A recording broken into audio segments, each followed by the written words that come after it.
Hmm? Ah! You're listening to the Run for Your Lives podcast.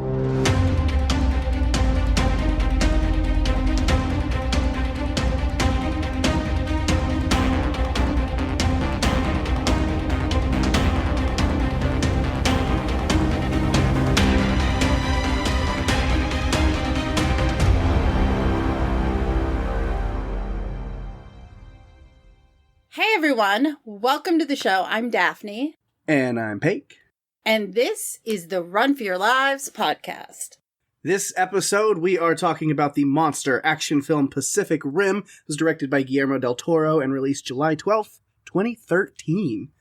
Going back a little bit of a ways for this one.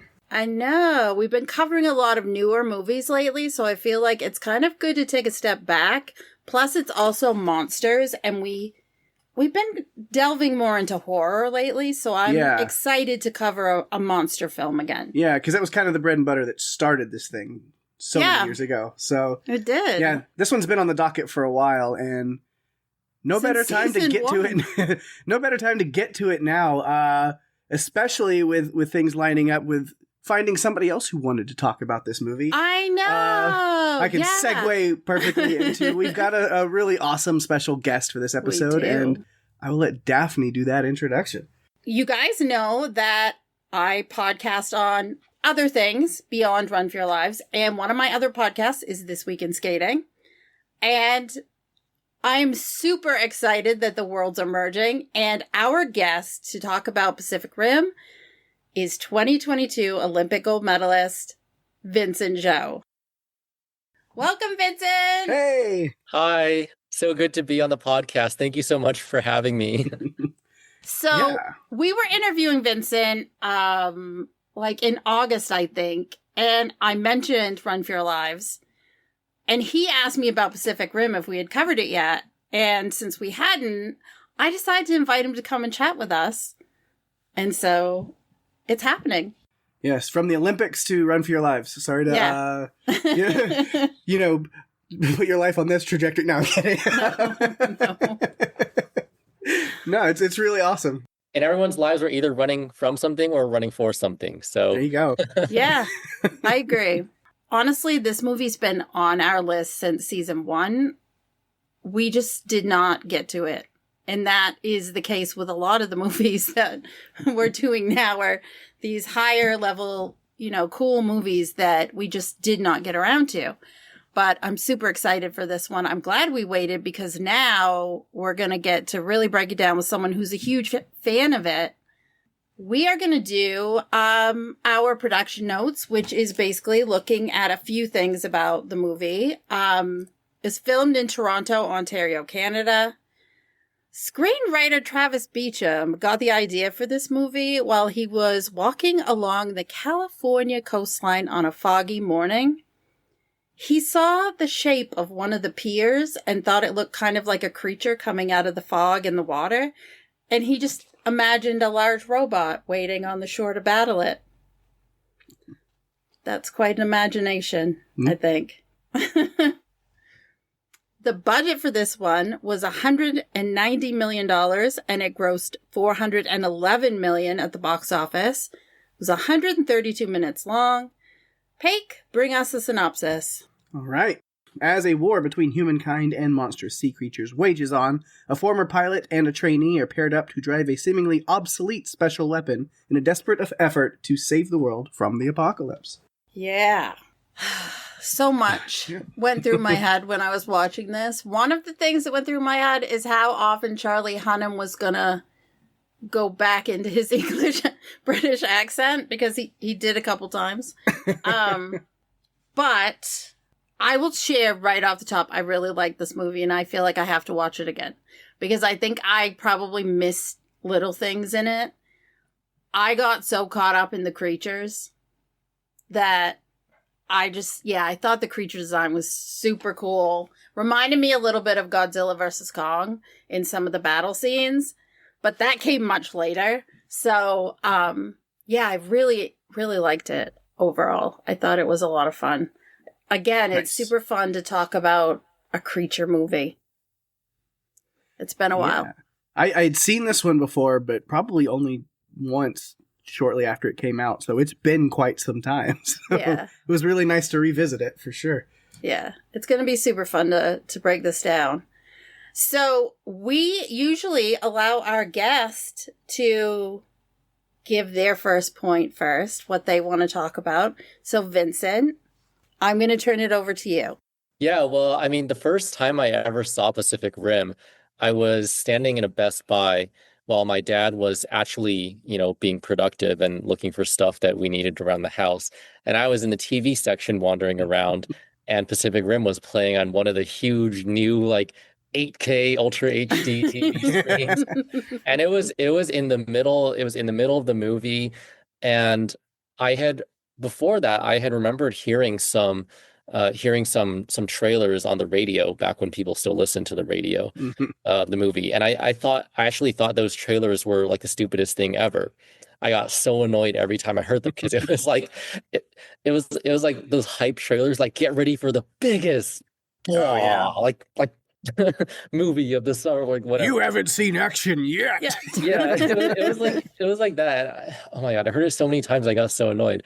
And I was watching it on the TV in the Best Buy, and I didn't realize it was Pacific Rim at first.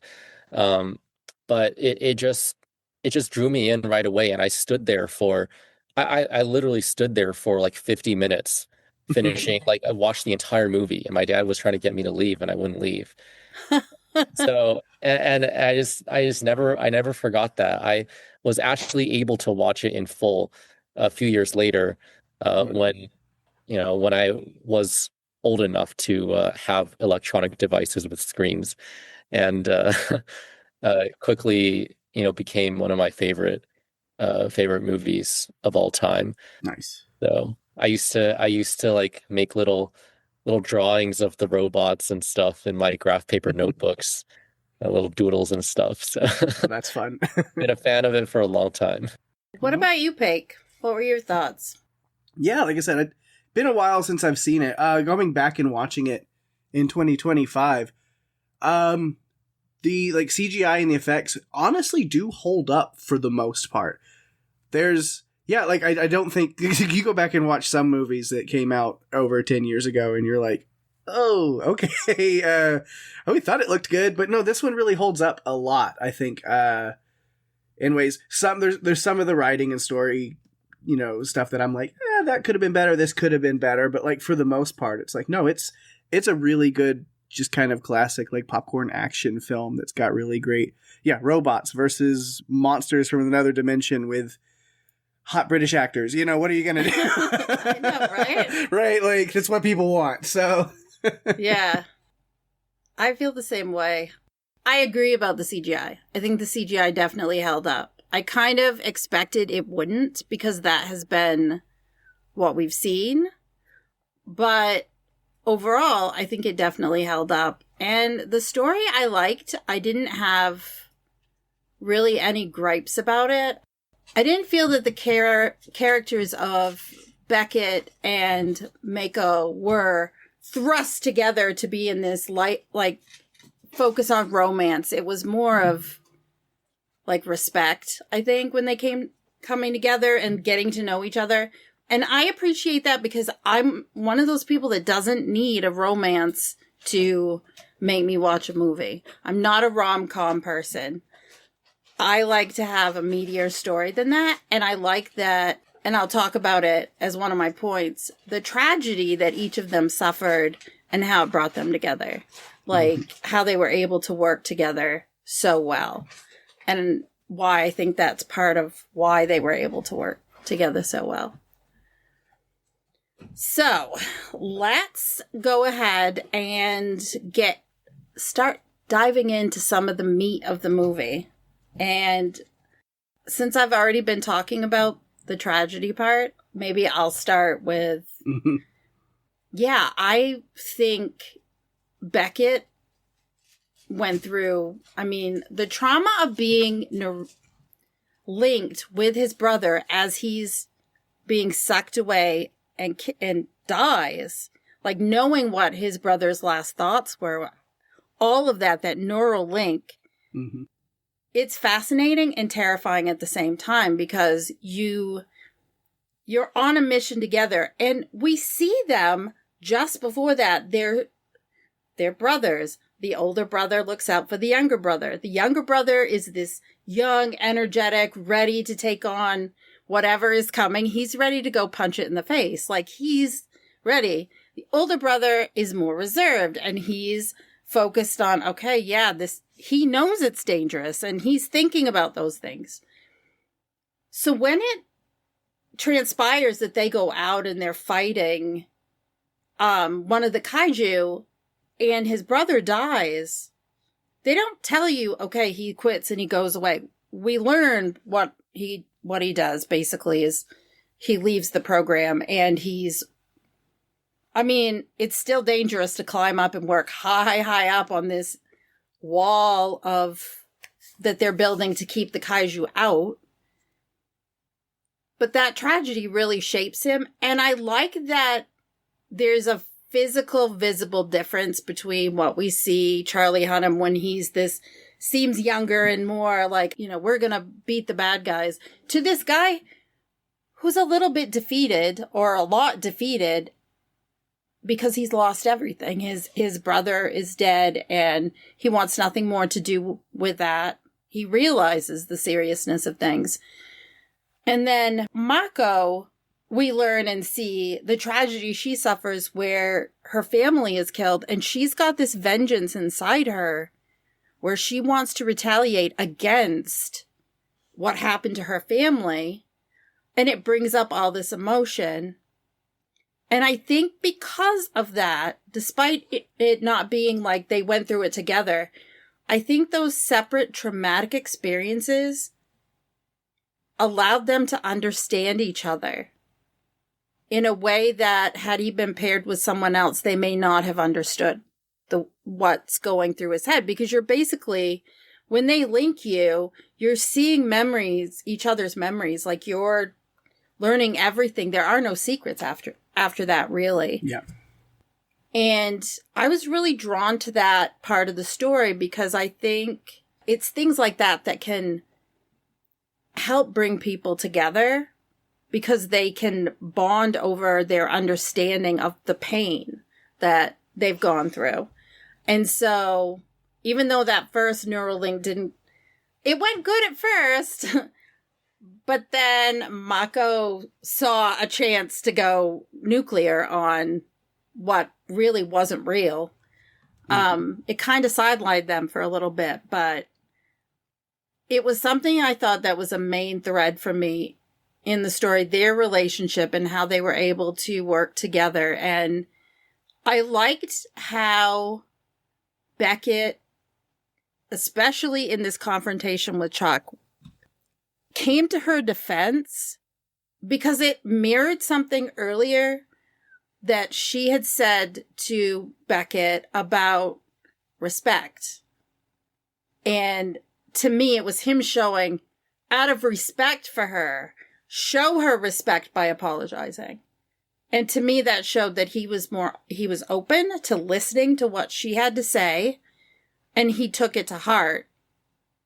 And I appreciated that so much.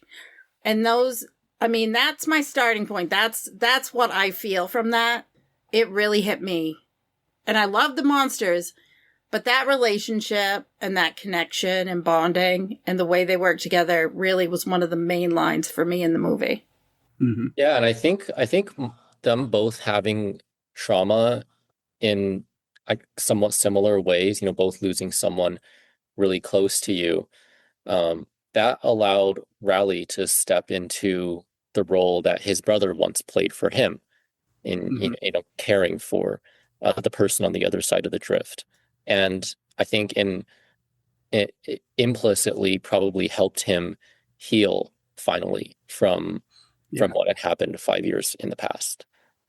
Yeah, he was still trying to heal from it when we meet him. You can tell that he'd been to several places doing this wall building under the guise of, well, I go where the wall takes me, to do this construction. But I think it was honestly his way of running to escape having to feel the pain. And I think it's honestly indicative of what people do in the real world, where you don't want to feel something, so you run from it as fast as you can. Yeah, absolutely. Yeah, keep yourself busy with any little other thing that you can do to just like avoid that. Yeah. That makes sense. Yeah. Yeah, I mean, Riley said, he said I was still connected to my brother when he died. I felt his fear, his pain, his helplessness, and then he was gone. I can't go through that again.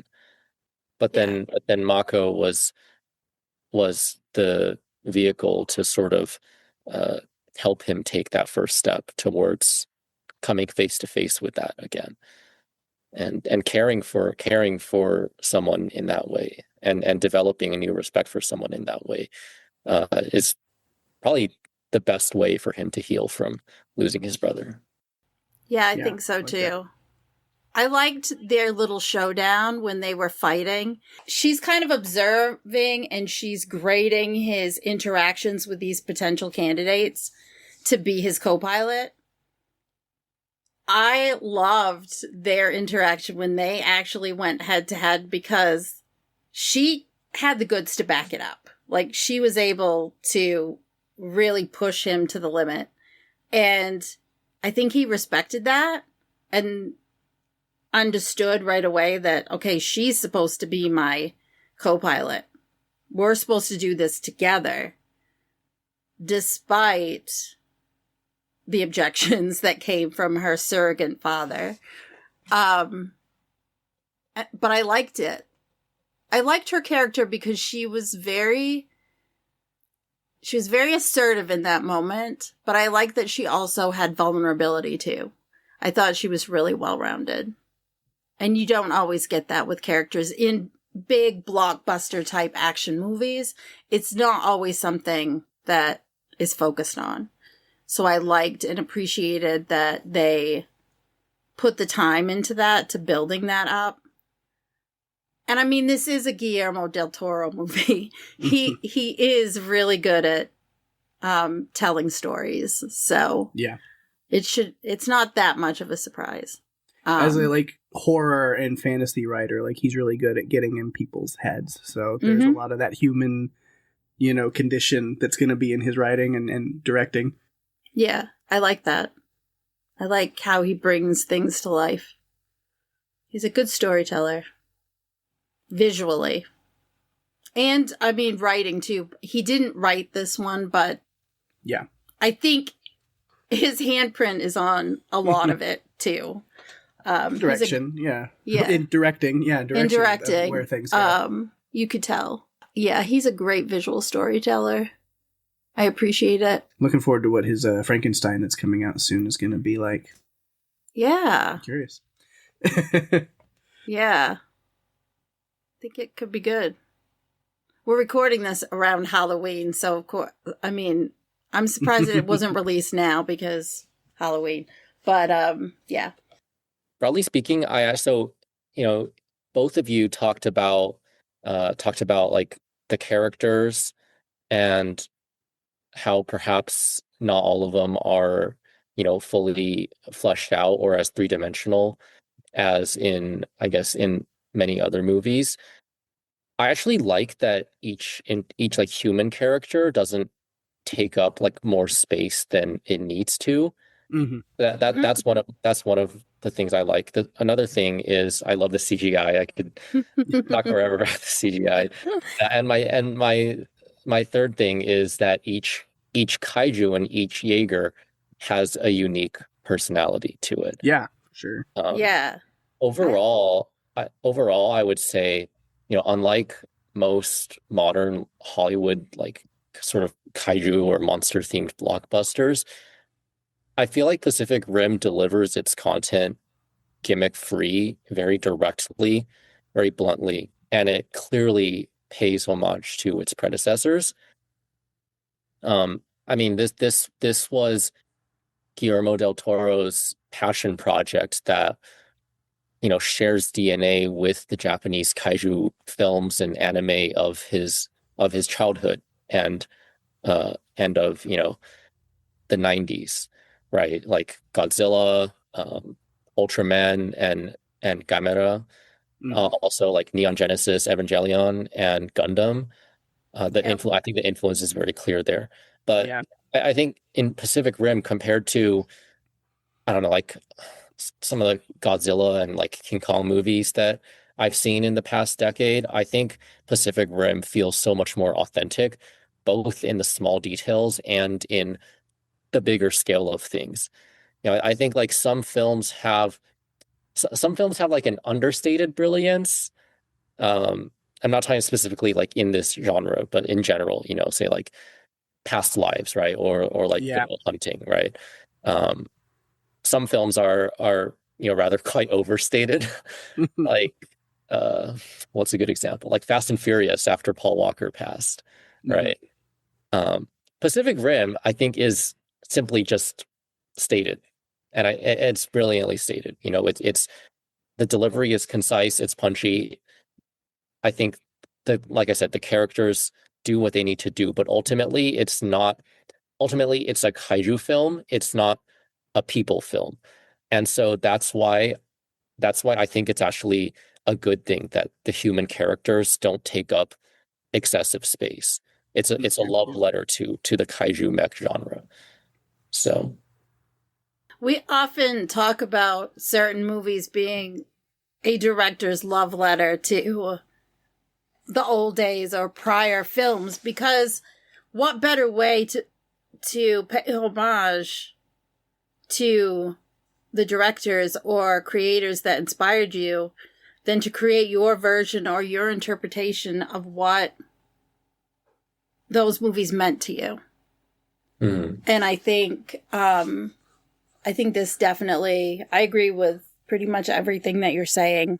And I mean each of the important characters like Riley, Marshall, Sacker, Pentecost, Herc, and Mako, like they all have compelling backstories in their own right. They all have something driving them. But Yeah. the people, the human characters, like they execute their role in the story, um, and like not much more. I think, but like most of the storytelling, or much of the storytelling at least, is done through the big guys, the kaiju and the Jaegers. Hmm. I would hypothesize that like I don't really watch horror movies, but um, I think this might be similar to where many horror movies might be more about the horror elements than and like a little less about like fully rounded out characters and Yeah. humans, right? I think this is sort of up the same vein, but you can correct me if I'm wrong because you guys definitely know a lot more about I horror movies. yeah, I agree. To a point that like in a way there have been some great horror movies that tell human stories, but even lately, on this podcast, a lot of the movies we've covered recently, I think that yeah, like they horror, really good modern horror. I think why it's in a renaissance and at a peak right now is because it is about human like conditions and like what it is to be human. But at the same time, it's not necessarily focusing on like here's this really drawn out backstory and every little detail of an arc about this person. But like it deals with a lot of like human things like depression and trauma and grief. A lot of our favorite like horror movies we've covered lately have gone into that, but it's like through like you said, like the scope of the horror is the main character because they found a way to take those human emotions and like things that people deal with and put a face and a villain to it and Yeah, make it something that like represents those things that then a person has to like face. And I think that's yeah, really cool. yeah, I agree. I mean, yeah, every great story has something like a distinct human essence to it. I think actually in Pacific Rim, the drift accomplishes that role. It fills that role perfectly. It's that missing piece that sort of rounds out like the human connection that is needed Right. to tell a great story. Like it's kind of like empathy of like being Yeah, able to connect to somebody literally and understand people yeah, that you're going through things with and like how to be able to support people. You've got to be able to meet them where they are. And sometimes yeah, you've got to lean on each other and share things even when it's hard. yeah. I think you may argue, or not you, but I think one may argue that something like The Drift could never fully replace like genuine face-to-face human connection. But I mean, we have to remember that this movie is like set in the future, from the time it was written and produced. And I think like many great sci-fi films, sci-fi and like cyberpunk films, think like Blade Runner, right? Like what constitutes human connection has completely changed. Yeah. Right. And I think the drift is an appropriate and also very like lore specific mechanism to fulfill that niche. Reminds me a little bit of Minority Report, thinking about the drift, just the way that the precognition, if I don't know if either of you have seen it, but Minority Report is kind of like a, not post-apocalyptic, but an in the future, in 2054. It's this story of 3 clairvoyants who are hooked up. They're called precogs. They're able to have visions to determine who's going to commit a crime. So they'll go and arrest them before they commit the crime. They're very much hooked together. And so this kind of reminded me of that, just because you're looking at 2 people together. And in the movie, we also saw, in this movie, we saw what it's like if only one of them goes in to do it. Because when Newton was connecting to the brain on his own, and that's a no-no. Yeah. For real. Speaking of Minority Report, it's been on my list for a long time. It may have just moved up a few spots. Nice. Excellent. Yeah, it's pretty good. I'm not a Tom Cruise fan, but it's a really good film.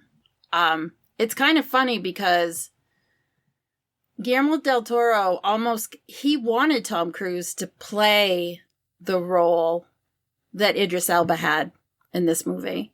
Like, he was offered the role first. But I'm glad it was Idris Elba, because I think it was perfect. His interactions with Charlie Hunnam, I just, it was the right choice. I feel like the casting was on point for this movie. Yes. 100%. I liked it a lot. There was another another casting thing. He wanted Ron Perlman, who is in this movie as Hannibal, to play the part of Herc. But then he realized something very important. It may have come off a little too much Sons of Anarchy, because Ron Perlman and Charlie Hunnam were working together on Sons, and it would have been too much. Too much, for sure. They can be in the movie, but just keep them separate. Yeah, keep them separate. Let's not make people think of something else. We don't want them going down a road of, oh, it's Jax Teller, and no. It's a great series, but I'm glad that they didn't do that. I guess it worked to that point, because I'm a huge Sons of Anarchy fan, and like I didn't even like piece it together until you said it. I remember, like, oh yeah, they both were in that show. Like, spent a lot of screen time together in that. Yeah, show. Absolutely. But I'm glad that they didn't do it, because I think the casting was right. I think it was the people that they put in the roles, the way they cast it was perfect. Yeah, and not having Ron Perlman as Herc allowed Idris to shine in his role better. Yes, absolutely. And he absolutely shone in that role. I honestly think this is one of his better, like, best roles. And when I was researching, because I always go and read behind the scenes stuff, I found out that Guillermo del Toro cast him because he had seen him on this British show, Luther, which I love. It's a gritty British detective show, and Luther is an incredibly complicated character. And so seeing him in this movie and then knowing him from there, I can see why. And there was one particular scene with that he had with Beckett where he is basically saying to him, now is not a good time to talk. No, I need to know that you broke the rules. You're not following protocol. I need to know. Like, yes, say it in my ear. And that scene in particular, I thought, was incredibly impactful between the two of them. Yeah. I love his delivery of the, like, 1, never touch me again. Don't you ever touch me again. 2, don't you ever touch me again. The first time was referring to the physical arm grab. The second time was about Raleigh, digging into his past. Mhm. The second one was emotional. Yeah, it's really good. I liked that one. It was so good. Because, I mean, he was privy to that information because he saw everything. Now, they didn't show us everything at the moment that Raleigh was seeing what happened to Mako when she was a kid. They showed us that later. And that, again, is storytelling. We're not going to give you all the pieces right now. We're going to space it out so you can actually see when it's the right time. Yeah. So, I appreciated that a lot. So, Pake, do you have a point for us? Yeah, I think just to show we bounce all over the place. We don't stay in any order with this movie. I'm going to go to the end. I want to talk about like the final plan and kind of the showdown and how things go with the breach and everything there. And I think just besides being a really great action climax scene of a movie, it also there's a lot of these characters that you said that like they have these backstories, they have these arcs, they all are on arcs, and so you're seeing where people begin and where a lot of them end here, and seeing how those arcs pay off. Because I mean, I'll even say is like the Stryker Eureka team with, Herc is injured, so he's not down there, but then Chuck, like even like Chuck Hansen is such an interesting character because at first you're like, God, this guy's just such a dick. Like you're like, I hate him. He's the first time you see him is on the like news thing while Raleigh is still working at the wall, and he's just so cocky, and he's like, well, it's just because there's mediocre pilots from the past and nobody's as good as we are. That's why, like, you just immediately see him, you're like, oh, that's what this guy is. And then he takes every chance he can to like shoot down Mako and Raleigh, and he's being a complete douchebag. And then, I love that when finally you mentioned earlier, the scene where he stands up for Mako, which the way I put that scene was just, Raleigh shows Chuck that that Chuck's bark is worse than his bite, but Raleigh has teeth. Yeah. Like, you think you're hot shit, but like we're outmatched here. I am gonna put you in your place a little bit, and I think that Chuck kind of ends up respecting him more after that. But then the arc we see with Chuck going in with Pentecost and knowing that he's not coming back from this becomes like a suicide mission, and he's okay with that, to where finally he's not just putting himself above everybody else, and he's not this like cocky guy, but he's like, oh no, it's actually time to like step up and be a hero and do the right thing. And you see that change from him. But then even Pentecost has like a really great kind of like arc. Again, he's very closed off, and he's like, no, I'm the one in charge. You don't need to know my backstory. I'm the one that's going to call the shots here, and don't worry about me. And then finally seeing him soften up in his relationship with Mako once we learn really what all that is, and finally having that place where, okay, I'm done protecting you. You are capable. I know that I'm in a place I can let you be on your own and flourish, and I can let go. There's so many great things in that, but even just like the scene itself is fun, and getting the plan, but they're like, okay, defense not working. It's getting harder and harder. So we're going to have to go on offense. So we're going to strap a warhead to the biggest Jaeger we've got and just blow up the breach itself. Kaiju can't cross over if it's gone. And we learn they've attempted that in the past to no avail. Like, they've tried that kind of approach or seen what they can do, and it's never really worked. But then that's where we get, I think maybe my favorite characters in this movie is Newton and Gottlieb. I love Team Science. But Gottlieb's been doing these predictions and noticing, like, the breach, like, the kaijus are coming faster and faster, more at a time. And he puts this together. He's like, the attacks are going to become more frequent, to that the breach is going to have to remain open long enough that you're actually going to be able to do it this time. And so that's where they go with that. I do like, with Hurt and Pentecost going with him, like just right after the scene where he says, if I step into a Jaeger one more time, I'm going to die. And then it's like, who's going to go with the Chuck? Well, it's okay, him. It's me. After he's laid that out, and then so you see immediately he's like, but if it's worth it, then the sacrifice is there. Yeah, Mako says if you step into, Mako tells Stacker, if you step into that Jaeger, or stepping into that Jaeger will kill you, and Stacker replies, not getting into one would kill us all. Yeah, just so good. Yeah, so they kind of make that final push. The two Jaegers go down there to the breach. arm the bomb to take it down. And yeah, immediately, like, before they even take off, you're like, this has very heavy, like, suicide mission vibes to it. You're like, for everyone, nobody knows if they're going to make it back, but it's like, this is what we have to do. But then we get the two scientists that drift with the brain of the baby kaiju together, and then they realize this plan's not going to work the way they think it is, because they learn that special detail about the genetic coding from the kaijus that is necessary to get through the breach, make it back just in time, to let them know that. And so that's like, okay, so add an extra step to the plan. Okay, we also have to take a kaiju down. Cool. Okay, can it get any harder than that? Oh, now here's our first category 5. All right, just one more challenge. Yep. Why not? Throw everything at us right here in the final quarter of the game. And then I like the swords, which I guess most of the Jaegers have on, but the first time we see it is with Gypsy Danger. And we see the one sword that first time, and then I was like, well, it got disarmed, literally.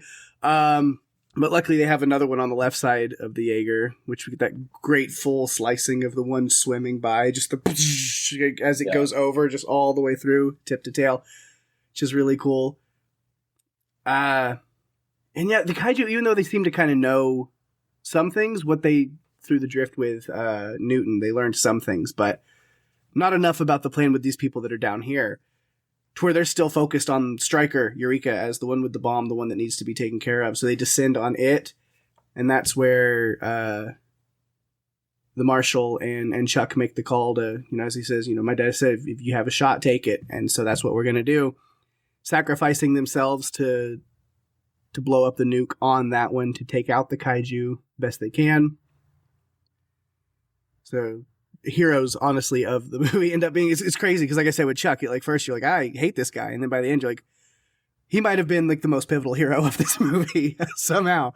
And then Gypsy Danger, they take like the corpse of the one that they sliced, but then the category 5 is still there in their way, so they're like, I guess we'll just take it down with us, which damages the suit a lot, which leads to Raleigh's situation of, the suit's damaged, or the mech is damaged, the Jaeger. Mako's oxygen is cut, basically, and she's losing that, so he chooses to take his oxygen, give it to her, send her back up to the top. He's got to manually stay down there and arm the nuclear core in this mech himself. So he stays down there to do that, which then you get like the whole big heroic scene of him taking it all the way down to the other dimension, basically, getting this really big action kind of moment. Getting it triggered, evacuating, and then they leave you with that like suspense for just a little bit of like, oh, but did he make it out in time? What's this? It comes back up, and then this slightly over dramatic moment of teasing his death. You gotta do it before revealing, like, actually, no, he's fine. You didn't think we were gonna, did you? I had like Independence Day, Armageddon, right. Like all of those things are in my head. I'm like, oh, are you gonna do that? Are you really gonna do that? I wouldn't be like, I think it would be appropriate for the story if they did. Right. Yeah. I think we're all glad that they did.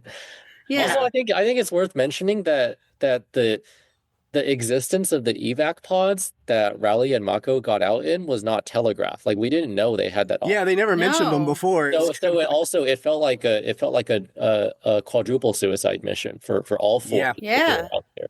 So that I think that added weight, a lot of weight to the final sequence. For sure. I got that vibe too from the conversation that Herc and Chuck had. Like in Chuck's eyes, like the emotion, I don't know if it was coming from Herc's side, but I think Chuck was thinking this is it. Like, I'm probably not going to make it out of this. And and again, I had watched half of this movie, and then I watched the whole thing today, and so I had no idea really how it was going to end. And it was sad, but I kind of was like, but in movies like this, not everyone's going to make it. It's just not how these movies are. And in a Guillermo del Toro movie, not everyone's going to make it. Like, it's part of telling the story. There's supposed to be wins and losses. And watching Herc's face when he realized, okay, my son's not coming back. Yeah, it's interesting because, like, you feel his pain a little bit, but then, like, at the end, even when they are able to shut off the war clock and be like, mission accomplished. We don't have to worry about this anymore. And people are cheering. Like, it focuses on Herc's face for a little bit. Yeah, he's got that wistful stare off into yeah, space. Where it's almost like, he's not celebrating like everybody else is, but you don't see him just like mourning fully either. Like, he's got like teary eyes, but it's like almost this pride and like, yeah, I lost my son and that's tough, but like he went out a hero and he did what he needed to do to make sure that this happened the way it needed to. Yeah. Yeah. No, there's so many emotions in just that one look. And I like that they put that in, that it wasn't like an oversight or, oh, we're not going to bother. The audience is smart enough to know he's lost his son. We want to see that, even if it's subtle, because it acknowledges the importance of a character that we've watched through this movie. Pake, you mentioned the swords just now, and I wanted to mention something about the swords, because a lot of viewers are like, oh, why didn't they use that earlier? Or why don't more Jaegers have this awesome sword that just slices everything in half? Or why don't they use XYZ weapon or method to defeat the kaiju? But every single combat mechanism and like weapon choice is intentional and makes sense. It's because of a reason that is explained literally at the start, which is the toxic kaiju blood, the kaiju blue phenomenon. So that's why, for example, Gypsy Danger relies on blunt force trauma and also the plasma cannon, which cauterizes any wound as soon as it happens. So it makes it like Raleigh never had to use the sword. It makes sense that he forgot about it, because a lot of people like to criticize the scene where Mako's like, no, we have another option, and whips out the sword.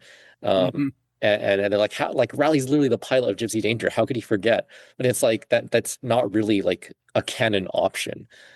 So it's last resort, kind of like if you're in a pinch and that's what you need. Right. And that's another reason that most of the fight scenes took place in the ocean, not just the final one, but that's why, like, even the first fight scene in Alaska and the one with Otachi and Leatherback, the double event, that it also started out in the ocean, because they send them out there so that any toxic blood spillage doesn't happen in above ground where people are living. Yeah. So yeah, they're trying to mitigate the potential for loss of life. Right. Because we see what happens when it all goes down in the middle of a city. Yeah. Like, and that, it's oh my destruction. God. that fight scene, the entire sequence with Leatherback's EMP disabling everything, and then Gypsy comes in and saves the day by defeating both of them in probably one of the most creative and epic like monster mech fight scenes I've ever seen.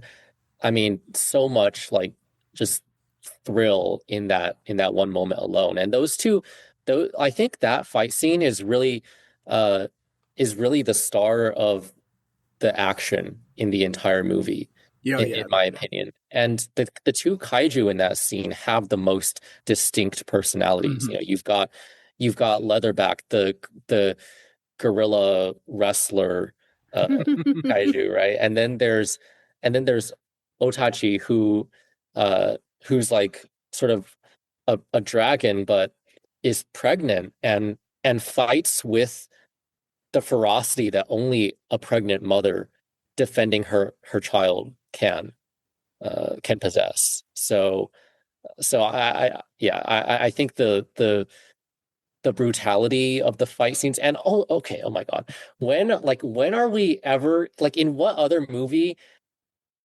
that has been made or will be made will we ever see a 300-foot tall robot dragging a cargo tanker down the streets of Hong Kong, flinging it up to use as a weapon, and have it be fully believable? So well done that it's fully believable. When will we ever see that again? We probably won't. And that's okay. Joke notes I like throwing in jokes and stuff in my notes, and so it's funny that, like, because you mentioned they're like wrestler reference, because that's how I was like, look at all the carnage, like, by God, here comes Gypsy Danger with a boat. And that's absolutely and I mean, something you like do. Gypsy's like swagger is on full display. Like not just like when Gypsy is like dragging the cargo tanker down, but also after Leatherback tosses Gypsy onto the port on shore, and then Gypsy gets back up, and you get the alternating shots of the two of them running at each other, and then they both like leap at each other, and Gypsy brings like the hammer fist down. Like the weight of that scene is just incredible. And like the action, this is what I wanted to say about the CGI earlier. The reason I like it so much is because it actually conveys like real weight and grittiness and scale like astonishingly well. It's not just some, happy-go-lucky, brightly colored Power Rangers like children's action slop fest. Like, I think in many ways the CGI, the quality of the CGI and the production directly drives the mood of the entire film, because like you've got like in especially in all of the fights that take place like when it's raining and at night, you get these like nighttime like neo-noir cyberpunk city lights interacting with metal and water and gritty kaiju skin. That dark color skill almost like it adds to the weight of what you're seeing on screen, and I remember watching this like production breakdown of some of like the 3D renderings. I remember reading that like hearing that some of like the 3D surfaces, like the geometric surfaces, had like 2,000 nodes in like in like one frame or in one render. Yeah. Like the level of complexity is just insane. Yeah, I'd believe that. Yeah. You said it's like the very like the small details that make a difference between, as I said, CGI that's going to hold up 10 to 15 years later versus not, is making sure to take the care with those details of light refractions and things like that, as you said, is every little thing. Yeah, and like the slow mo, like, well, it's not like actually slow motion, but the big Jaegers and the kaiju almost seem to move in slow motion, almost like painfully slow sometimes, but that creates the weight. I think the movie just would not feel the same if it were like, most like Hollywood, giant action blockbusters. Like you may have creatures of similar scale, but they're moving like they're 30 feet tall, not 300 feet tall. Yeah. So I don't know which studio or who was responsible for like the physics engine that was used for Pacific Rim, but like we need to see more of that. Yeah. I thought it added more tension to the scenes. Like it wasn't just, okay, let's go blast off each other. We're going to run quick, hit each other, whatever. It just added the tension because it gave you more time to anticipate what was going to happen. Yeah. And honestly, the way the kaiju would dismantle the Jaegers, it wasn't like, oh, I'm going to punch this and that. It was tearing pieces off. It was like almost premeditated the way that they would destroy them. It wasn't just about knocking them down. It was eviscerating them. Yeah. And I mean, like the kaiju are like canonically evolving with each wave that is sent out by the precursors. They're like graboids. They're getting smarter. Yeah. Each time. I mean, they came in waves. They had what I consider to be waves, the first wave, or levels that they gave them, 1, 2, 3, 4, 5. It very much seemed like, well, that's waves. And the hive mind mentality of things, they all know. They learn from their defeats over time and evolve and adapt and get better, to where the EMP is like a huge, when you realize like, oh, they figured that out. Like once they started using the digital Jaegers, and it's like, oh, they figured out a way to combat that, and they can shut that down using electromagnetic pulses. They were not ready for that. Humanity was not prepared for the ever-evolving kaiju. Yeah. or even just facing off, and maybe even Yancey Beckett, Rowley's brother, could have been a part of that. Unfortunately, is because that's 5 years before kind of what we're seeing here is like they're realizing like, oh, these robots aren't the like life form we're fighting.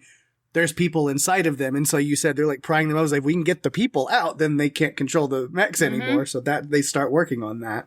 Yeah, and you can see how in each fight scene the kaiju try to target the con pod the where the actual people are.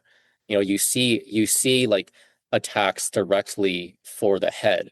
And then in the case of the Russian Jaeger Cherno Alpha, Leatherback like literally wrestles it down into the sea and pushes the entire Jaeger beneath the surface to drown the pilots because the Cherno Alpha's con pod isn't in the head. It's in the chest.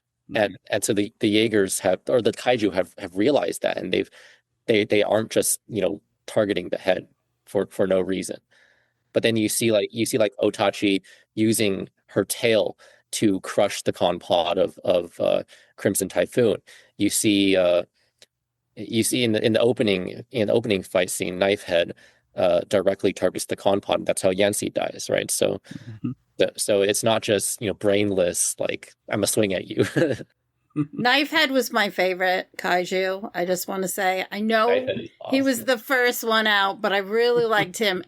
As I was seeing the different ones that would come, that was the one I held everyone else up to, and I liked Knifehead a lot. One thing that reminded me a little bit of Jurassic World is the way that we got to go and rely on old, reliable, non-EMP destroyed Jaeger to come in and save the day, despite it kind of being like the auxiliary. We're not going to let you go and play. Everyone else is going to take care of this. You're going to stay here because you've been bad. You're, naughty children, so you have to stay behind. But again, that is the one that has to come in. And I also really appreciated when we're first getting introduced to the other three Jaegers that are there, we get little backstories on each one, and it makes them a character. So the Jaeger is not just a machine, it's a character. And I appreciated that a lot too. Right. I mean, every single Jaeger and kaiju are so easily distinguishable, even in the dark, even when they're fighting half submerged in the ocean, because their core designs are based on like distinct themes that people are already familiar with, right? Mm-hmm. So it's like it's the animals for the kaiju, and it's nations for the Jaegers. So like for example, for the kaiju, like Knifehead is a shark, and we already talked about Leatherback, the gorilla, and Otachi based off of a dragon, and then you have like Raiju, which is the crocodile one that gets sliced in half, and then Scunner is like based on a bull, and then there's Slattern, the category 5, which is just the devil itself. Yeah. I got heavy like Balrog from Lord of the Rings vibes when Slattern appeared on screen. Like it was just so epic. I love the Balrog thing because that's really what his job was to emerge out of there and go, "You shall not pass," even though it's the other way around. Yeah, exactly. But yeah, we're not letting you in. You don't belong in this club. Exactly. Yeah. Also, speaking of the con pods just now, the con pod, the shots inside the con pods were actually minimal CGI, which I thought was really cool. Like they had on set, they had built to scale con pods. So what you saw in the con pod was actually existed, which was really cool. But then they also had some cool shots, like the shot where Yancey got ripped out of the con pod, and then they did a big zoom out from inside the con pod to the entirety of Gypsy. Like that was a really cool shot. I don't know how they did that, but it was really well integrated with the CGI. Mm-hmm. Yeah. I like that they use the CGI for what they needed to, and they use practical effects for when they could. And not all directors do that. But there are some directors that are very conscientious of, if we can do it practically, it's gonna last longer. When the CGI has long since failed and looks really bad, practical is better if we can do it. That's something we've preached on this podcast for a very long time. Is if you can do it practically, do it that way, because it's gonna withstand. The scene where Gypsy slices apart Otachi and then falls back down to the through the atmosphere and lands in the stadium. They actually blew up a real stadium with like 10,000 air cannons for that. Oh my gosh! Like that was real. That wasn't. Oh my gosh! That wasn't CGI. Well, I mean the robot was CGI. Yeah. But no, they built a real robot. To scale. Actually, Pacific Rim is a documentary. Right. Yeah. Yeah. It is. Yeah. The real heroes are the camera crew that followed all this around. It's crazy. That makes me think of Cloverfield. It's so funny that watching this movie, I kept getting, it just kept reminding me of different movies, either that came before or after, but it did it in a different way, but it still like reminded me, like I said about Jurassic World, there's a point where Claire goes to get the paddock and gets Rexy to come out and save the day against the evil, bad, big bad dinosaur. And that's what it made me think of with this, when they have to, you're not destroyed by an EMP, so we're going to let you come out and you can go and it's up to you. We didn't believe in you before, but we got to believe in you now. It just reminded me of that too. Speaking of Cloverfield, I mean, the very first thing that was mentioned was like Travis Beacham's inspiration, right? Like walking along California coastline in the fog and seeing things like emerging out of the fog, right? Like that's like the same vibe as Cloverfield, and that's like another kind of ties to another point I wanted to make, which was a lot of like movies and media rely on showing you how other people are reacting to what's happening in order to convey like significance or weight. This movie doesn't need to do that, like, because the production itself does that for you. Yeah. Right. And there's also like there's an intentional choice of like large scale scenes directly following small scale scenes that help maintain like the impact of the large scale scenes. So for example, you had like the first in the opening fight with Knifehead, they showed like the fishing boat, and then it was like we need to get to shore. It's like, what about that island that's like 3 miles off Anchorage? Wait, no, it's 2 miles. No, it's 1 mile. Yeah, no, it's not an island. It's a kaiju, right? Yeah, and you go from the scale of the fishing boat to the scale of Knifehead and Gypsy Danger, right? Yeah, and then so great. And then like 10 minutes later, you have the scene where the grandpa and his grandson are like, they got like the metal detector device along the beach, and they find like this little robot, this little like toy robot buried in the sand, right? And then the metal detector starts going off like crazy, and the guy holds it up, and then you see, first you hear it, you feel it in your seat, like the stomping of Gypsy Danger. You feel Gypsy Danger before you see her, and then she emerges out of the fog like a Lovecraftian skyscraper almost. Right, like that contrast is so powerful.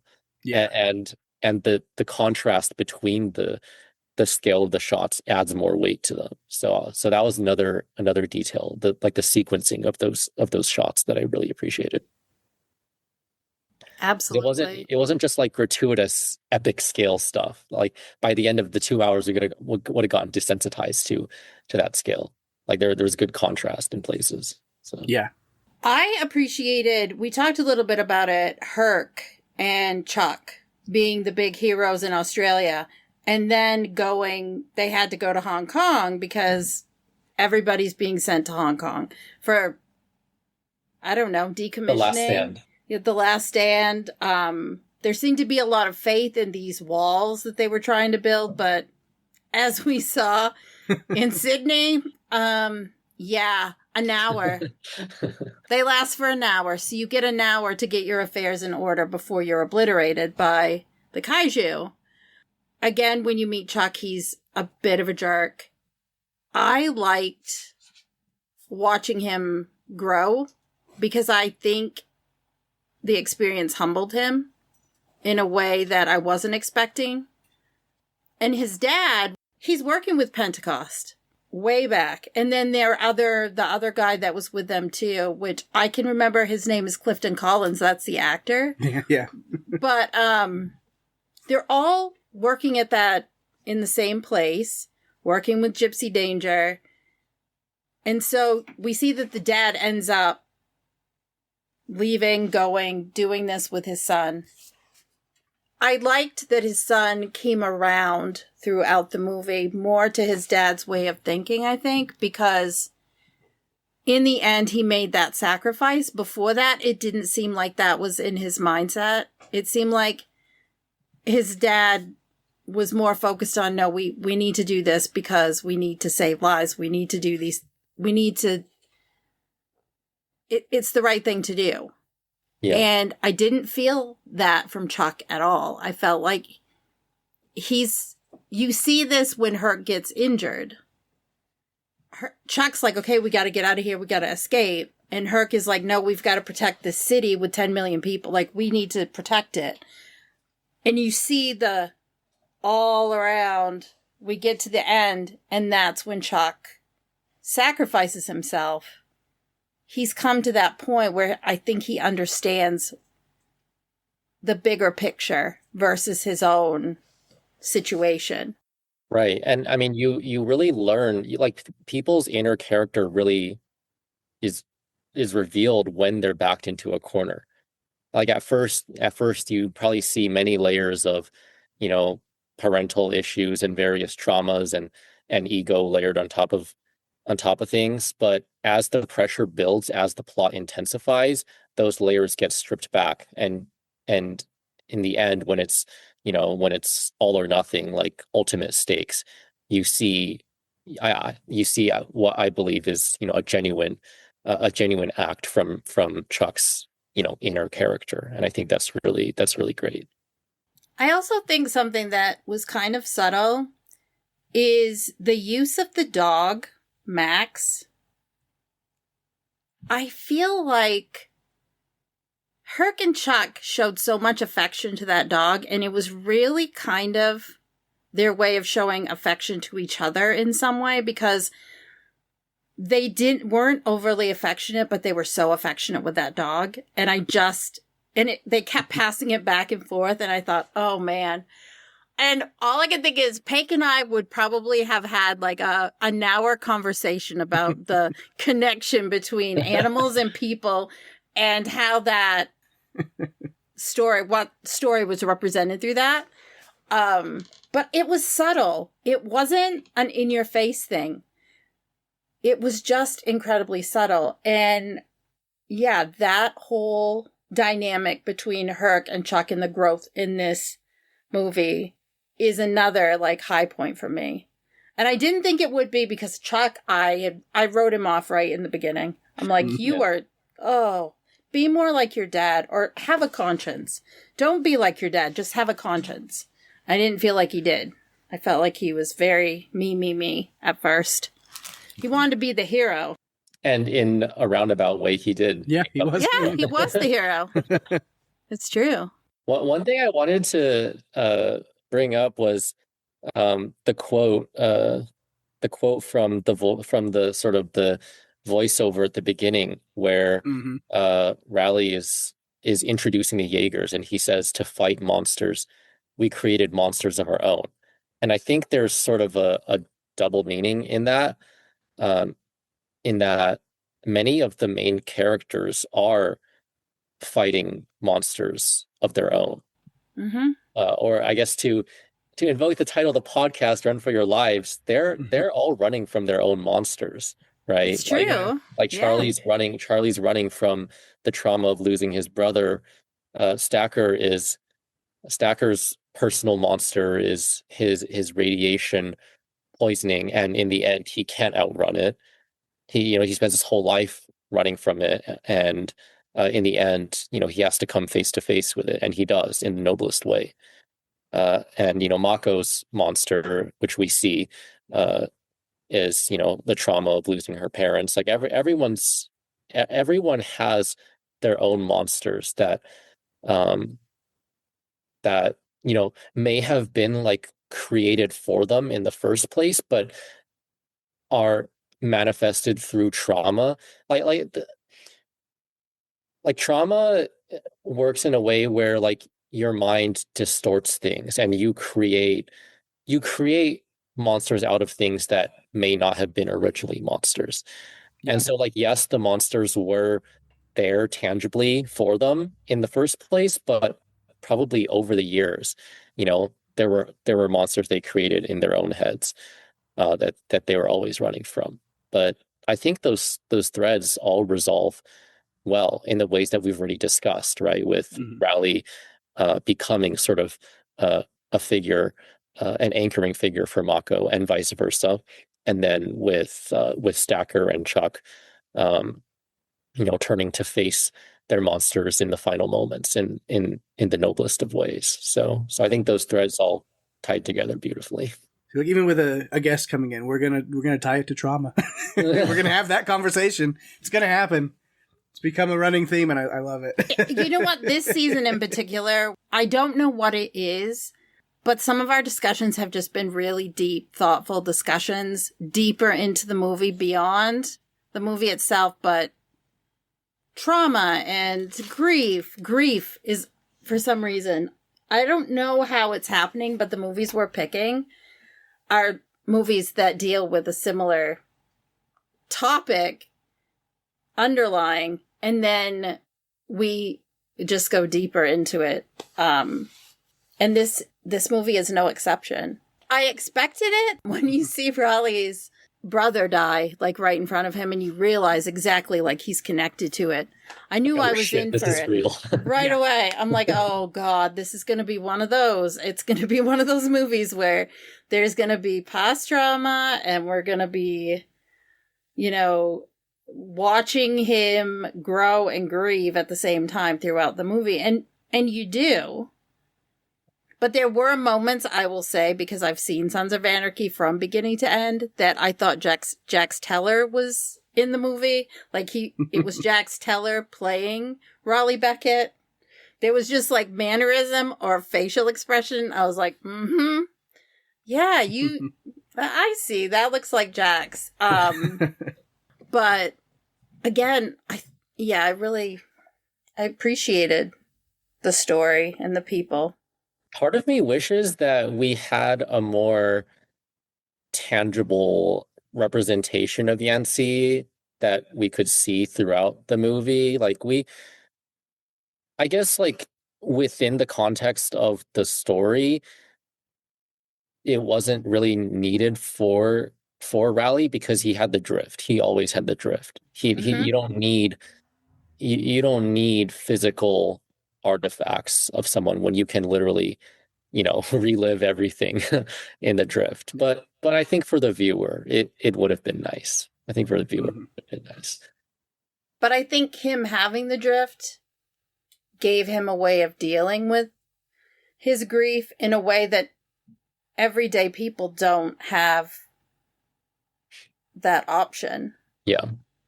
And yeah, so I said, within the story, it makes sense that he didn't need it. But I mean, I guess we did see like some of the photographs that he was palming through when he like after he first met Mako at the Hong Kong Shatterdome. But I don't know, it would have been nice to have some sort of tribute to Yancy towards the end of the movie. Some sort of acknowledgement of all those threads being wrapped up in a way, and his brother's death being avenged. But I guess it's implied, and again, the drift is the drift is there. So yeah, I like that you mentioned the Shatterdome, because when he first walks in there and you get this is the Resistance, and then they open up the big bay and he walks in. All I could think of is like a big Star Wars nerd. I was like, this is this is Luke Skywalker walking into the Yavin base, like Rebel base for the first time, and looking around. Like it was like that's the vibe I got. I was like, yeah, that's what this is. Yeah. I'm just gonna say I'm not as big of a Star Wars nerd, so that doesn't resonate with me, but that's okay. Another thing that I wish we got to see more of was Slattern. Like I feel like the moment where it was like, it's the first Category 5 and then we got some action with Slattern, like what we got was awesome, but I wish we had a little more. I know that within the story it's not necessary. It would have just been like pure fan service at that point. But I mean, it's okay to have some fan service. Yeah. It's okay to have some fan service. I think Slattern's design is pretty awesome. And like I mean, I love creatures that resemble dragons. I was born in the year of the dragon. I love dragon symbolism. I've skated a crouching tiger, hidden dragon. Yes, you did. So I don't know. I just like that sort of symbolism, and Slattern's just awesome. So I wish we got to see more epicness from Slattern, but that's just my inner child speaking. The dragon likeness of Otachi was cool. Which again, that was an interesting design. Just because there's like more surprises on top of the other. Because like you get it as like, comes out with the tail whip, and like you're like, oh, that's kind of new, and, like, and then the acid stuff comes up. It's like, oh, this motherfucker has wings. Like, come on. Yeah, exactly. Yeah, I was thinking because like with the acid, because you're like, oh, that's a big deal, and so I love that like moment where like Gypsy Danger dodges out of the way. It's like, oh, you spit acid in me. Okay, no more acid privileges for you. So I'm gonna take that goosack from you. Sorry. And so rips it out, and then that's when you get the reveal. It's like, oh, and it has wings too. Yep. Fucking great. Like, what else? What more surprises can we have? That reminded me a lot of Xenomorphs. Like Xenomorphs have like acid spitting tendencies, and the Alien franchise. So again, there's so many things. I feel like this movie is kind of an opportunity to see a little bit of so many other potential and films. Even after death, it had one more surprise, which was the baby, the pregnancy. Like, oh, and there's one, like, which going into that, because I think that's like one last like point I want to talk about, as I mentioned, Newton and Gottlieb, because I think, Team Science, I think Newt is probably my favorite character in this movie. It's just, I mean, Charlie Day is hilarious and he's fun. I forgot about him being in this. And when we first meet him, he had this like overexcited kaiju super fan. He's got like a bunch of different kaiju like all tattooed on his arms and stuff. And he's been collecting all these specimens with parts and stuff that he's been doing research on. But like his one dream is, to see one alive and up close. And it's like, oh, you're going to get that. But I don't know if you're going to really love it when it happens.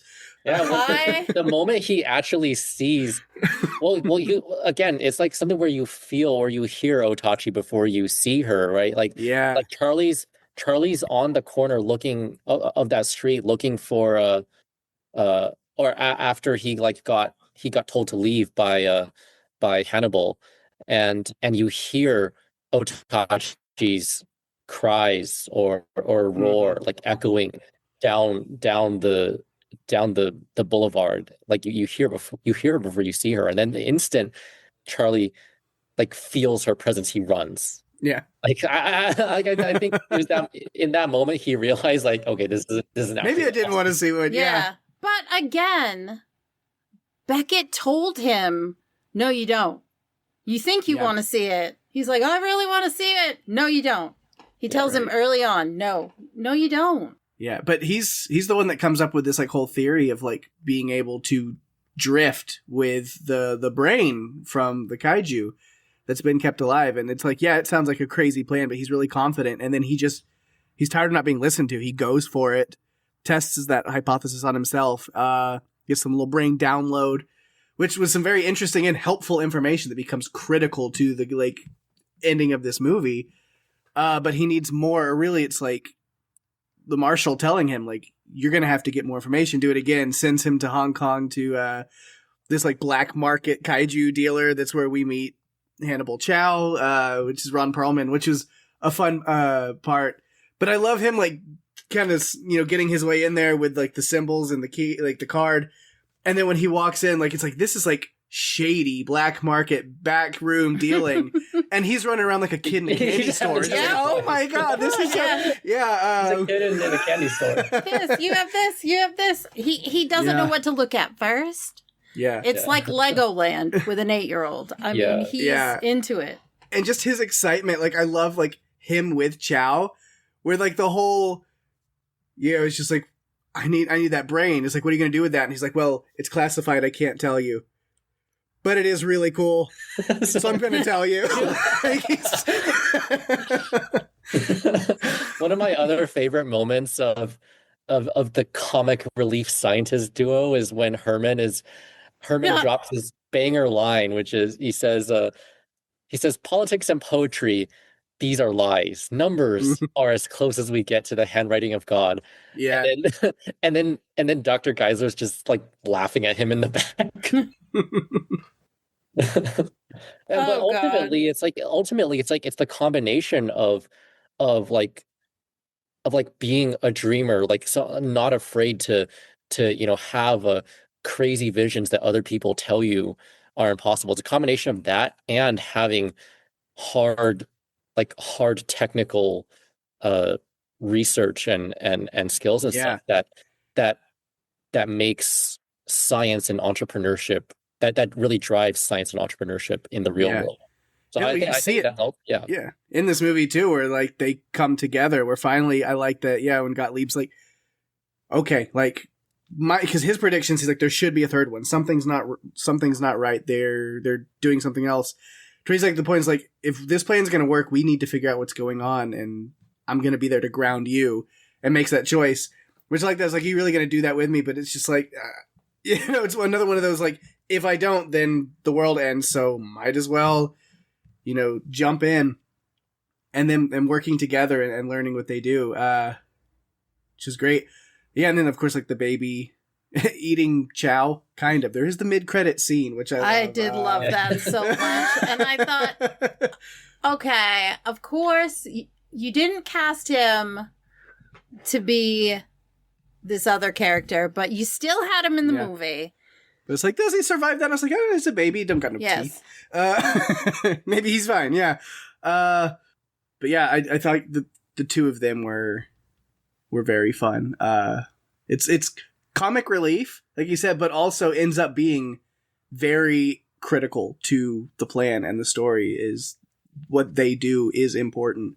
Yeah. They come through at the right time with the right information to help save the day, because they were going to, we were down to the last 2 Jaegers going into battle. It really could have ended with all of them dying, because the plan would not have worked without them coming through with that critical information. Critical need to know information at the right time. Yes, it is so well timed, and Charlie Day like pulled off the sort of like the running into like the command room. What do they call it? Loscent, or however they pronounce it. Like Charlie Day and like shoved Herc aside. He was like, move, you fascist. It was like the funniest moment. It was so great. Charlie's character is amazing. He played that role so well. Yep. The dynamic between him and Gottlieb. Oh my gosh. Bern Gorman I saw him first in Torchwood.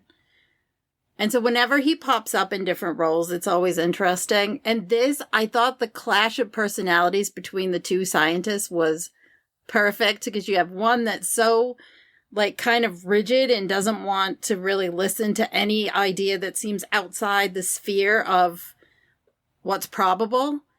And then the other one that's dreaming big and coming up with all these ideas that seem to be outside the realm of what's probable. And so, of course, they're thrust together, and it's like ridiculous how they interact, but also so endearing and so much fun. They brought some of the comedy that I think we kind of needed, because a lot of things that happen were heavy. So you need that. Even in a big blockbuster movie that's good versus evil, or machines versus kaiju, you need to have a little bit of comic relief. Yeah. So then I want to get both of your opinions on this. There's one scene or one little shot in this movie. Newton's cradle. How do we feel about the inclusion of that? Because I was like, so unnecessary and yet fun visually. And so then I have to start like theorizing. I'm like, somebody in the editing and like something of this movie fought hard to keep that scene in, and they won out in the end. Yeah, I think someone probably they got one request for the movie, and that's what they went all in on it. Yeah, no, I mean, I love that shot. I love that shot. And again, like that's at a point you've had like 15 minutes of relentless action on a huge scale. That's just there as a reminder that like these are fucking massive like creatures and robots, you know? And also it's really cool how they did it like in one continuous shot, like with Gypsy's fist, you know, touching the table, and then the camera follows the fist as it pulls out of the building and back into the main scene. Like that's just really awesome. It was a pit stop. It was just a pit stop. Yeah.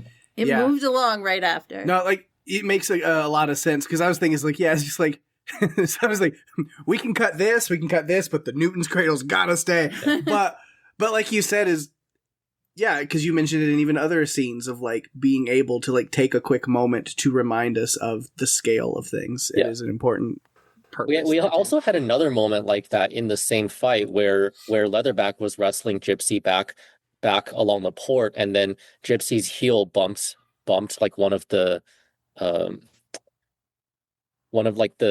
railing things along the port, and there was a bird perched on it that like flew away when it got bumped. So just another reminder of and then the camera like pulled back up to the to the shot of the fight, and it was just another reminder like this is some serious like weighty shit we got going on. Like, yeah.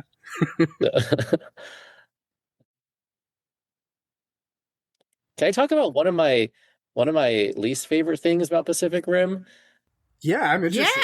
Yeah, I'm interested, Vincent, because I feel like you are a true fan of this movie, and so I wasn't sure there was anything that you didn't like. So yeah, I am a true fan of the movie, and that's why I just hate the fact that there's no sequel to it. It sucks. Like, well, there is a sequel, but no, there is not a sequel. Like, it's one of those. There is no sequel. I hate the fact that there is no sequel. It's so unfortunate. Like they tease you with Hannibal Chow surviving in the middle of the credits. I'm like, oh, there's got to be more to the story, and then and then there's just no sequel. There's no follow up. Yeah, you're taking the approach of the Are you thinking of Godzilla in name only? No, why am I blanking on his name? We've covered a couple of his movies. The Happening and stuff. Why am I just like blanking? M. Night Shyamalan? M. Night Shyamalan, yeah. It's like you're taking the approach of the M. Night Shyamalan Avatar movie never happened. You know, like what are we talking about? Yeah. Yeah. I was thinking about the people who think that there was another live action Airbender movie. What are we doing? Yeah. Too bad. I was thinking more along the lines of the Godzilla fans who refuse to acknowledge 1998 Godzilla. They call it Godzilla in name only. Yeah. They are not fans of it. They do not want it to exist. They pretend it's not real. So, unfortunately, Vincent, that's what happens sometimes, is what you're given as a sequel isn't what you were hoping for. Yeah. What you thought you would get, which is a continuation of the story, even if it didn't have all the same actors in it, but it parsed or forked off to be something else. Well, it sounds like he wants that Uprising to fork off. Yeah, I think so. To be honest, for the story, it doesn't make sense to have a sequel. It needs a prequel. Yes. And I have no idea like who allowed that to happen. It's funny because I'll cut in a little bit because I was just like, I think I'm gonna make an assumption that you're having a good time. To where like at the end to be like, yeah, you can come back anytime. It's like maybe we'll talk Pacific Rim too, but I guess no. No, it doesn't. But exist. anything else, but literally anything else, you could also come back and do. Yeah. We can talk about other movies. Vincent, I'm sure, despite the fact that you don't watch a lot of horror, I'm sure we can find another movie. Like, I'm sure we can. Yeah, no, I would love to. I would love to. This is so much fun. Wait, see, I try to make podcasting fun. Whatever podcast I'm on, I try to make it super fun. Which is way out of the norm, because usually most people want their podcasts to be incredibly dull and boring and unlistenable. Dull, so we tread a path that most people don't and make it worthwhile listening to. Yeah. We try to have fun. I mean, we try to have fun. It's just, I mean, I think when I started podcasting, someone said to me, if it isn't fun, don't do it. And I decided it was fun. So I just kept doing it. And now I do it all the time. I do it a lot more than when I started. Is there anything else that you guys want to bring up? I just want to mention maybe like one or two memorable quotes. Yeah. That I really enjoy. One of them is as after Raleigh and Mako defeated the double event and they're walking back into the Shatter Dome and everyone's celebrating. Stacker comes in and says, as harsh as it sounds, there is no time to celebrate. We lost 2 crews, no time to grieve. Mm-hmm. And that, I mean, that is just brutal in terms of like the pacing is just relentless. That almost reminds me of like going from like Grand Prix to Grand Prix and then, Grand Prix final and then nationals and then 4 continents and then world in the world of figure skating during the competitive season.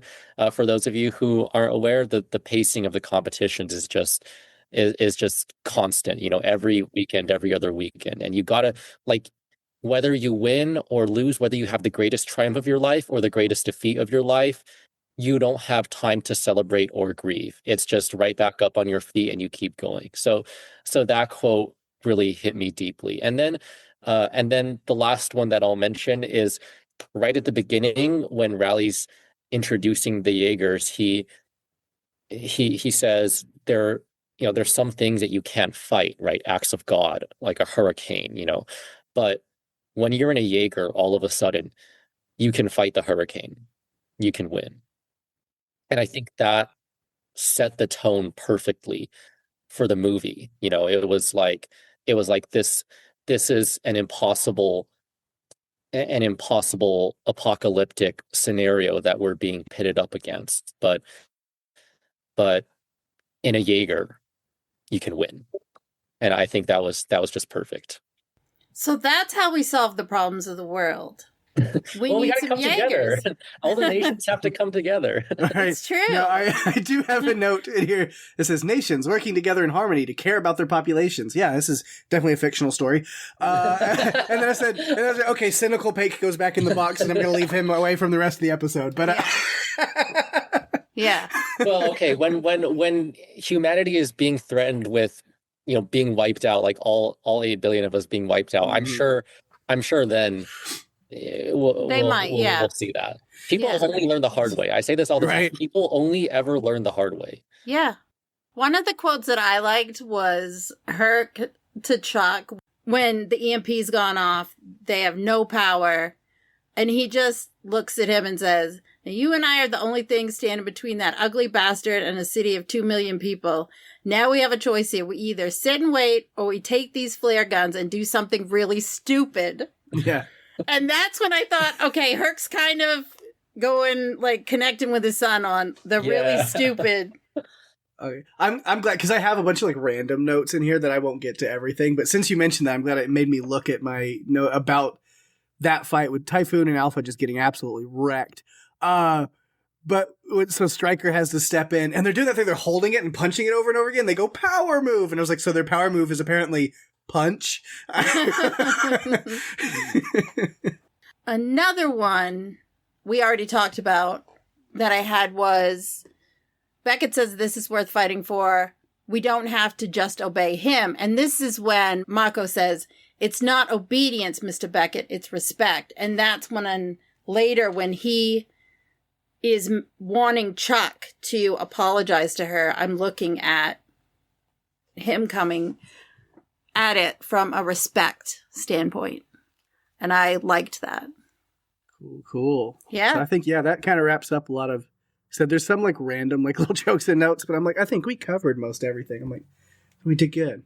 I'm glad we waited because I think that this was a ton of fun to get to talk about with you, Vincent. And again, we'll have to find another movie for you to come back and talk about. Yeah, thank you so much again for having me on the podcast. This was tons of fun. I don't get to talk about movies I love with people in this way. So, awesome. So this was actually really special. So yeah, this was really cool. A lot of fun. It was great meeting Likewise. you, and having you on to talk about that. Yeah. You were more than welcome to come on at any time to talk anything. So before we let you go, if there's anything you wanted to promote, plug, tell people what's going on with you, if there's anything you want, then definitely give you that opportunity. Oh, I appreciate that. I guess if you are interested in figure skating or, just following the people that you're listening to, my Instagram is at Go Vincent Zhou. My last name is spelled Zhou. And I don't post very much, but sometimes, I post fun stuff, and I love movies, I love music, I love the arts. I especially love sci-fi, and cyberpunk's my favorite genre. So, and I also am an outspoken mental health advocate. So if any of those topics resonate with you, feel free to send me a message. No, this was so much fun. It was so much fun. Oh, and that sound is our feedback phone going off. So definitely want to make sure to get that, see what other people had to say about this one, and we'll be here with the feedback. All right, we do have a good bit of feedback for you this week, or really for us, from you. Yes. So excited to get that, so we'll go ahead and crack right into it. Of course, this first one, 2 parts, coming from Tony, and it is about last week's episode, Weapons. Part 1 before she listened to the podcast, and then a little bit extra after she listened to it. So the first one, she says, woohoo, it's a great one. Gladys is on my list of favorite female villains. Amy Madigan is absolutely amazing. The first movie I saw her in was Streets of Fire. I heard they're doing a prequel, which personally I am thinking it needs. My only complaint was I wanted to know more about Gladys, her history, her power, and although I think her motive is obviously to become younger and stronger, I still want to know more. The rest of the cast was amazing too. The principal character and his partner with their matching t-shirts were so cute. Really horrific what happened to them. The little boy, I don't know the actor's name, but he was incredible. Great movie, looking forward to what we think, and all the background info about it. And then part 2, after listening, the fucked by Justine comment had me cracking up. Oh my gosh, great conversation. Had to be a favorite for end of season celebrations. Yes, I think it is. For sure. Yeah, I think it's going to be hard this season because we've had some great conversations so far. And I, again, like usual, have not been writing things down. I'm just going to go with my gut like I usually do. And just when we get there, then that's when I'll take a day to sift through it all and compare and figure out where I'm going to go with it. But, but there are ones that, you finish and you're like, I mean, this will be a contender for sure. Absolutely. So now we have some feedback for Pacific Rim. Sam says, so cool. Welcome, Mr. Zhou. I can't wait to hear your thoughts about Pacific Rim. This is one of the most underrated and underappreciated movies, in my opinion. It's so much fun every time I watch it. Rinko Kikuchi wins my focus for every scene she is in. And in a movie about kaiju and Jaegers, it's pretty impressive. She's just magnetic. Such a talented actress. Speaking of talent, Idris Elba, do I need to say more? My husband in my head. No, Sam, you do not. He's one of my favorites. Pentecost's relationship with Mako was unexpected and heartening. Torchwood's Burn Gorman. Sam, how did I not know that you'd watch Torchwood? You and I need to talk about this. I love Torchwood. Burn Gorman was a standout supporting character for me. Him and Charlie Day brought the nerddom and the humor. Question. Who would you guys want to pair up with inside a Jaeger? Oh, God. I don't know if I want to put anybody through that. Not the kaiju fighting and the stuff, but just having to live in my head and know all of my everything. I don't know if I want to do that to anyone. I know. But then I feel like it's a cop-out to not answer the question. Right. I don't know. I feel like I'd have to like turn off a part of my brain and not let anyone get there. And then I might be able to do it. I don't know, Sam. That is a really great question. It's a great question that I think I would have to take way longer than we have on this podcast feedback section to think about an answer. And if you go listen to Buffalo, one of our recent episodes, you'll learn something about Pake that backs all of that up. Yeah. So, yep. Sorry, it feels like a cop out, and you're not gonna like the answer, but rain check. Get back to you on that one. It's a good question. And then we have one more for Pacific Rim here from Catherine, who says, Power Rangers meets Godzilla. I love the relationship between Raleigh and Mako. I was ready to shed a few tears at the end, but was pleasantly surprised to see a happy ending that avoided the cliche kiss. Yes. I'm tempted to watch the sequel just to see what Newt comes up with next. I watched a few videos of Vincent Zhou's programs, and wow, I'm excited to hear him talk about this movie from a perspective that understands the importance of precision. It's a good thought. That is awesome, Catherine. Yeah, hope you did enjoy that. Yeah, even though he's not here with us to do the feedback, we, again, are very grateful to Vincent for coming on and nerding out with us about it. It was awesome meeting him for me and chatting with him, so we had a blast, and I'm sure he'll be back at some point. Yes, in the future. If you'd like to submit feedback, you can find us on Facebook and Instagram at Run For Your Lives Podcast, or you can email us at runforyourlivespodcast@gmail.com. As always, you can go to runforyourlivespodcast.com for all the links you'll ever need. If you're enjoying the show, tell your friends. We're available on all other podcast players, including Apple, Spotify, YouTube, and more. And if you feel so inclined, give us a review on Apple Podcasts, as that's the best way to share the love and get us out there even more. We really appreciate it. Absolutely, we do. Always do appreciate it. And of course, speaking of sharing the love, got to give those shout-outs to things going on in the Podcastica universe around us and beyond. Lots of great stuff for you to check out. Of course, here we go again. My other podcast, Strange Indeed, which I'm excited to get to say that it's happening. Covering Stranger Things, Season 5, the final season. As you're listening to this on launch day here, the first 4 episodes of Season 5 are out, available on Netflix, and me and Rima will be recording on Episode 1, maybe with a guest with us. I don't know yet for sure, so stay tuned on that. But we are recording, as you're listening to this again, if you listen to the day we release it, tomorrow. So get your feedback in over on Strange Indeed. Follow those socials, and you know how to get that to there. Love to hear from you. We'll record tomorrow night, and then hopefully... Rima's usually pretty quick about stuff. She's great. So yeah, Saturday night, Sunday morning, hopefully that coverage of episode 1 will be up over on Strange Indeed, so you can check that out. I'm very, very excited to dive back into the world of Hawkins, Indiana, and the Upside Down.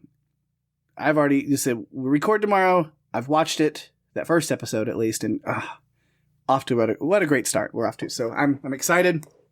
Definitely come check it out. It has been far too long since Strange Indeed has been in my ears. Yes. And you'd think that with Buffalo and Run For Your Lives that I would be tired of Pake and not want to listen to him anymore. However, I'm really excited for this last season of Stranger Things and to hear what you guys have to say about this. Yeah. It's going to be fun. It's going to be so much fun. I'm excited. So definitely check out Strange Indeed for that. But then also lots of great stuff over on The Cast of Us. Jason and Lucy continuing the Walking Dead rewatch. They've got Season 5, Episode 7 this week that you can check out on that rewatch.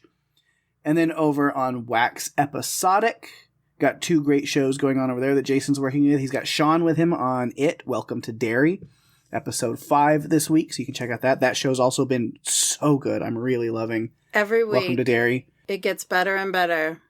especially this last week's episode, Yeah. which, was so good. And I'm excited for Sunday night to get to the next one. It gave us something that we hadn't seen yet, and I was ready for it. Yeah. And then also over on Wax Episodic, Pluribus. Jason and Karen have been covering that. And then so episode 4 this week is up already. God, what another, speaking of just an incredible last episode. No spoilers, cliffhanger endings. And then they released this one 2 days early because of Thanksgiving this week. So then instead of waiting 7 nights for the new episode, I'm having to wait like 10 days for the next episode, and it's driving me crazy. But Pluribus has been incredible, so definitely check out their coverage over there as well. And they're also finishing up the Fallout Season 1 coverage, getting ready for Season 2 over there as well. Cassie and, of course, Jason. It's Wax Episodic. He's just pulling triple duty, actually, right now. So it's all a lot of stuff going on. Jason. So a lot of good stuff to check out over on that podcast. Then on the newest Podcastica project, They Did What, which is the true crime and reality, mystery documentaries and stuff like that. Crazy things going on. Real life documentaries. This week, Kelsey and Jen are doing the search for Instagram's worst con artist, which is a documentary that came out in 2023. So you can check that out over on They Did What. And then Baketastica continuing to bring that leavening and levity to you with Great British Baking Show. They got the finale up this week. Wendy, Jamie, and Greg talking about this last season's finale of Bake Off. So also check that out over on Baketastica. And always, as I say, beyond, got to give some love to some other networks that we have great friends that are running. Of course, Pirate Core Entertainment Podcast Network. What's on Tonight over there? Becky and Mandy also covering it. Welcome to Derry, so you can check their coverage over there. And then over on Adrenaline Cinema, they're starting the coverage of Talamasca, the new Anne Rice series over there. So Billy, Laura, and Sam talking about Season 1, Episode 1, pilot episode of that over there for you to check out on Adrenaline Cinema. So yeah, good stuff over at Pirate Core Entertainment as well. And then over on TV Podcast Industries, you can check out coverage of The Witcher Season 4 there. If you are a Witcher fan, definitely check out TV Podcast Industries for your coverage of that. And then lastly, if you need me and Daphne in your ears even more this week, if you want to hear some more, you can check out, as she mentioned a little bit earlier, the Buffalo podcast. We have our good friends Jeff and Jerry with us as well. Taking a little break from covering movies and TV shows and just hanging out, trying to make each other laugh, being as ridiculous as we possibly can, playing fun games, and just come spend an hour with us being ridiculous. And we have a great time with it. It's a lot of fun. So definitely come check that out. We try to keep Jerry awake for an hour. Sometimes it's more challenging than others. Yeah, so a lot of great stuff for you to check out, of course. Great podcast, great shows, great coverage, a lot of cool stuff to check out. But when you're done with all of that, then you know next week you can come right back here to Run for Your Lives. We'll have something fun, fresh, and new for you. Daphne, what are we doing next week?